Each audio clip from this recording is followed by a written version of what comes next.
Throughout the course of history, it's no question that we've progressed in technology, medicine, and several other areas that have drastically changed the world that we live in. However, we really don't know anything. The world that we know is merely a projection of information that we hear through the media and word of mouth.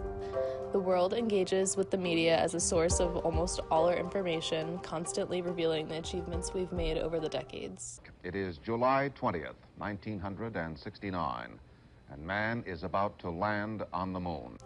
We're constantly fed this information on a daily basis. Therefore, we don't necessarily have any reason to think about the rest of the world, because the information we receive is primarily positive.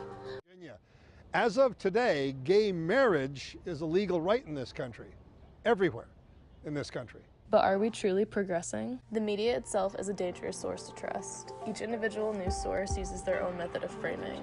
The method, which is called framing, is the creation of a narrative or context for a news story.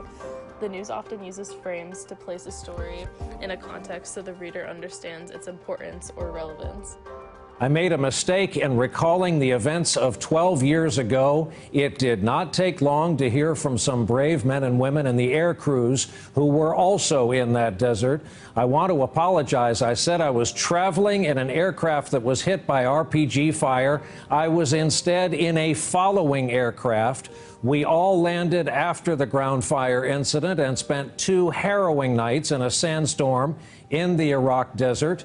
This was a bungled attempt by me to thank one special veteran and, by extension, our brave military men and women, veterans everywhere, those who have served while I did not. I hope they know they have my greatest respect and also now my apology. Yet, at the same time, framing affects the way the reader or viewer processes the story. People seek to believe the news sources which indicate that we indeed are improving as a whole. The general narrative regarding the progress society has accomplished in all areas is that the state of the world in the moment is sufficient for everyone. This mindset will lead to people not willing to put forth the extra effort into the world which is needed. Examples of this would be not recycling, not voting, or not seeking out to know what's happening in other parts of the world. How can a world be getting better when the people who occupy it are getting worse? In these last few years, people have adopted this them versus us mentality, where they can only seek help from people who they feel are similar to themselves. This type of behavior has been created with the help of merchants of doubt. They go around planting seeds into people's heads to deter them from making beneficial choices in their lives. Merchants of doubt can be found in all areas of life from politics to medicine. This constant push to divide us as people will eventually lead to our doom. Besides being divided as people, we are also ignorant to what is happening in the world outside of our own. People get so absorbed into their own lives, they cannot imagine what other people are going through. We fail to acknowledge all the places in the world that have been getting worse, because the world has a tendency to only focus on the places that are getting better.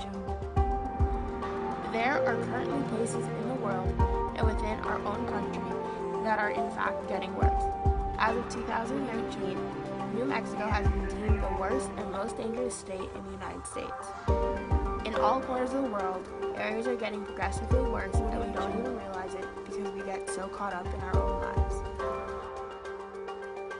On a whole, we have become a more divided and less empathetic society, and a world that is lacking unity and empathy